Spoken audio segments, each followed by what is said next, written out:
Wake up in there. Get your ass off the canvas. It's time for the 10-8 recap. I'm Zach from Filthy Philadelphia, joined by the betting expert himself, John Boy, coming live from Florida, a few cocktails in. John, the fights are over. Do you want your money back? I don't think so. I mean, I think the people got what they expected to some extent. Covington absolutely exploited what we thought he could exploit. I thought Masvidal was going to be a bit more of a challenge, but it's just a testament to how good Kobe Covington is, I think.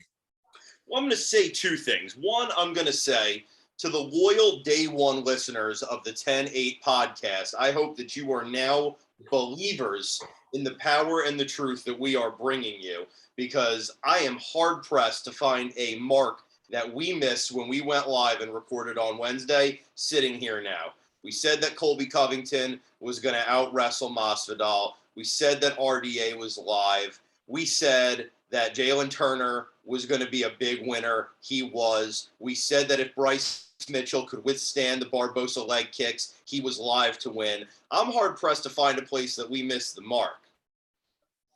Yeah, no, I mean, MMA is a tough game. We definitely gave a pretty decent synopsis of kind of how this thing would play out. There was nothing.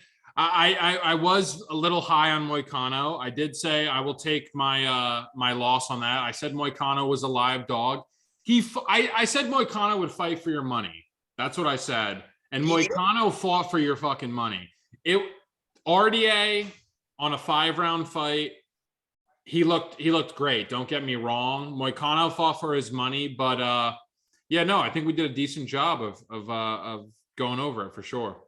Well, there's not a single person who likes the sport of mixed martial arts who's going to be able to say that Renato Moicano did not go out there and fight for your money against the advice of doctors, to the chagrin of a referee. The only people who seem to want to watch Moicano continue fighting are the people in his corner, because I have to believe they weren't getting paid if it didn't go the distance, because they should have thrown the towel in somewhere between round 3 and 4 and decided not to. And to all of our surprise, Moicano came out in the 5th round like he didn't know RDA was going to take it easy on him for the last round, like he wanted a legitimate scrap. So fight for your money. He fought for more than your money. I mean, he fought for your love and admiration tonight. Yeah, no, 100%. Because I think a lot of us going into the 5th round were like, this fight should have been stopped. And then sure enough, to our surprise, Renato Moicano wins the 5th round pretty convincingly.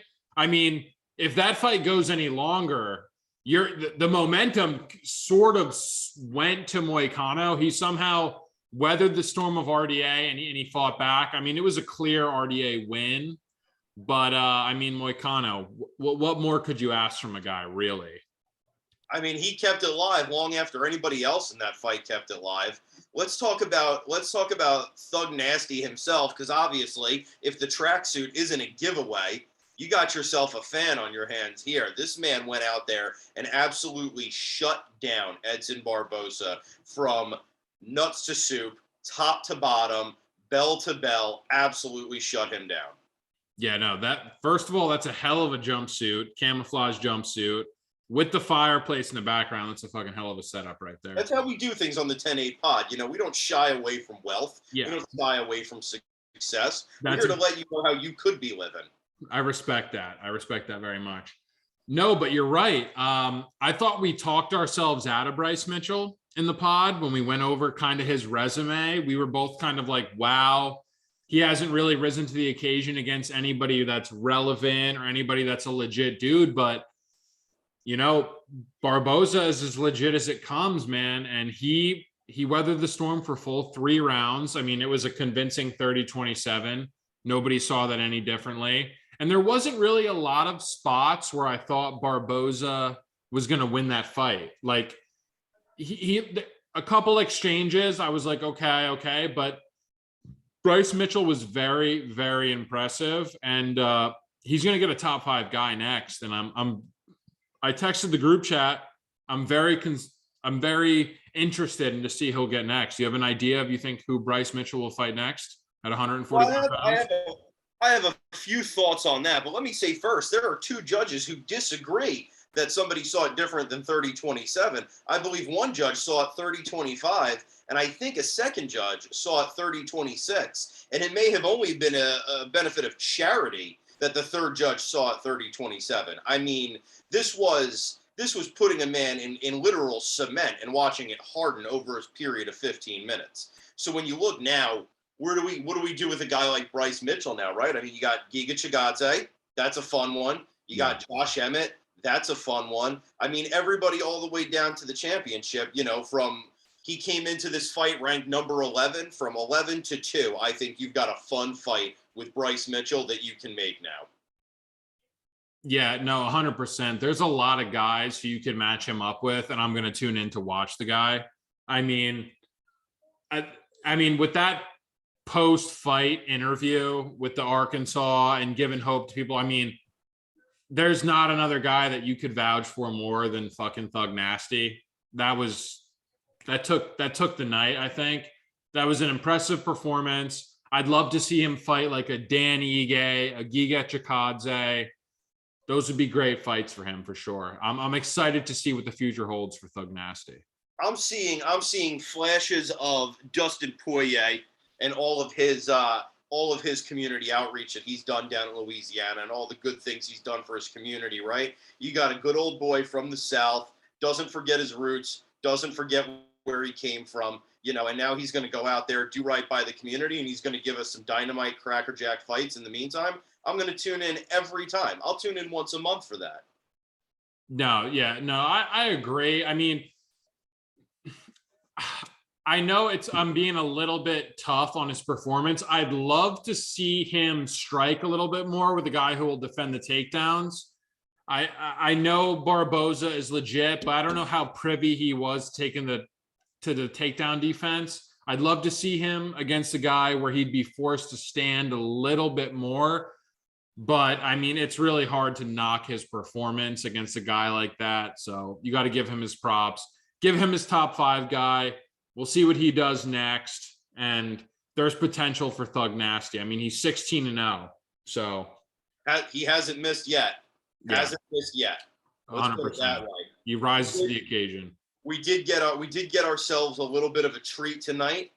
For those of you who are not fans of domestic violence, we did get to watch Sergey Spivak beat the brakes off of Greg Hardy in what was that, just under 3 or 4 minutes there. That was a work of art. That's a masterpiece. No, without a doubt. I mean, I touted Greg Hardy on my Twitter. I did. I'm gonna because I want to chalk the L's up. I want to be 100% transparent. I was on Greg Hardy here. But the good thing is tonight that we realized is that he was exposed.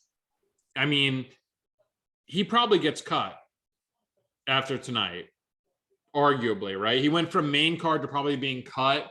That was the last fight on his contract, from what I've heard.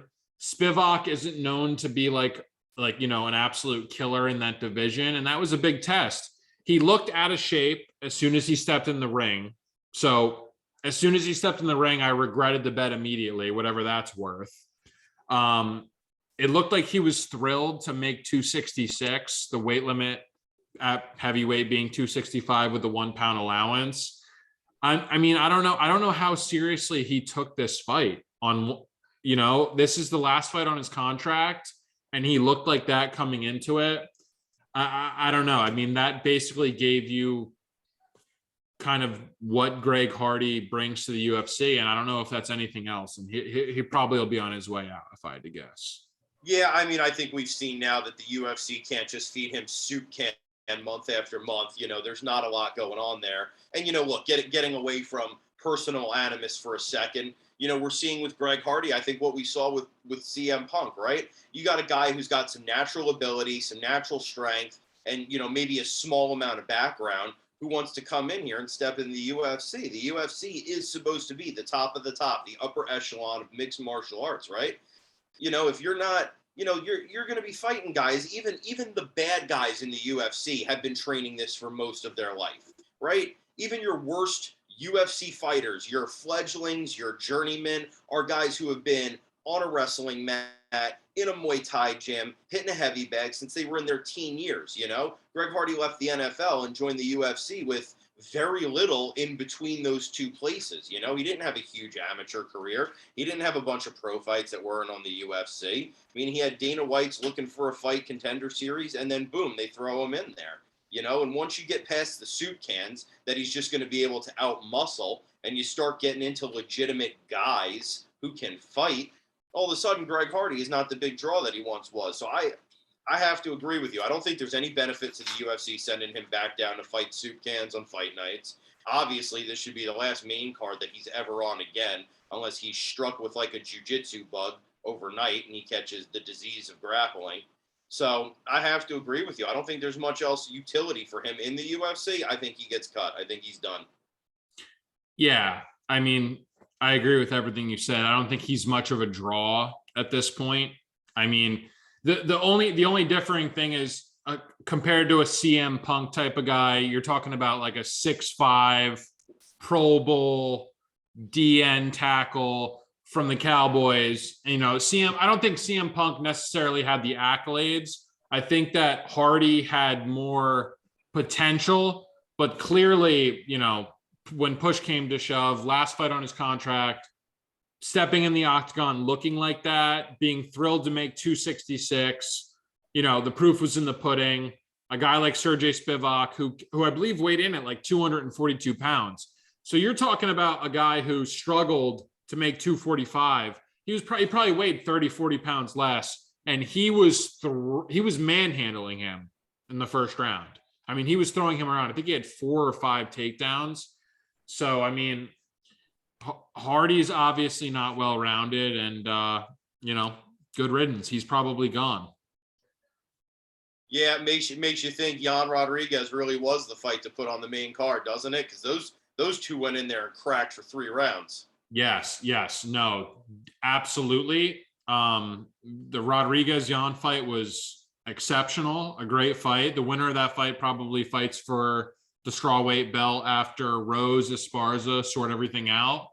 Yeah, Jan had a good opening round, and then I saw Marina was a plus dog live between rounds, and then she sorted that out quickly. But it was a split decision. It was a split decision. Jan, the judges did see Jan having a 1 round, but yeah, no, I thought the rightful winner won, and Rodriguez, you know, was a rightful winner tonight. Well, there you have it. There's your UFC 272 post-fight coverage. John, anything else?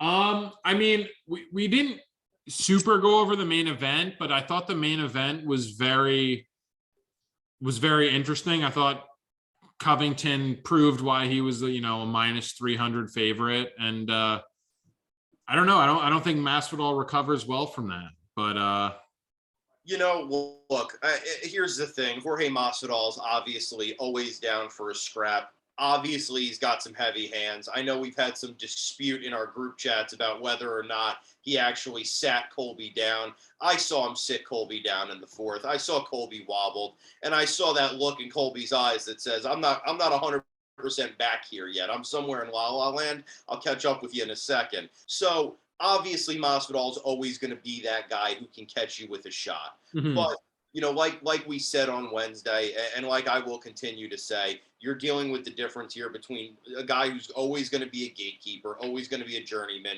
and a true contender for the title. Colby's wrestling was flawless tonight, and it was not as flawless as it has been in the past. It was honestly a little stilted tonight compared to what it has been. And even with that, Masvidal had no answers for 5 rounds. You know, even giving Masvidal the benefit of the doubt, it's a clear 49-46. But truthfully, the argument for 50-45 is a little bit more legit. You know, I think Colby Covington obviously is going to fight for the title next if he doesn't end up the victim of a shooting after calling out Poirier's wife and child in a post-fight interview, which is a conversation for another day. But notwithstanding that, he'll fight for the belt again. I think Masvidal is probably done ever talking about the belt after this. Yeah, no, that's very fair. I mean, I believe the scorecard was a 49-46, 50-45, 50-44. I believe there was a 10-8 round in there somewhere for Kobe. So, I mean, that was as dominant as it gets. We'll see what Hamza does. That's another discussion down the road to have. But yeah, no, that about sums it up. That about sums it up. Well then, fight fans, keep those gloves laced up because April 9th rapidly approaches. And you already know the boys from the 10-8 podcast are going to be back in here with another live one. John Boy, until next time, enjoy that hangover tomorrow. Absolutely, brother. Great speaking with you, and I will see you real soon. Always good.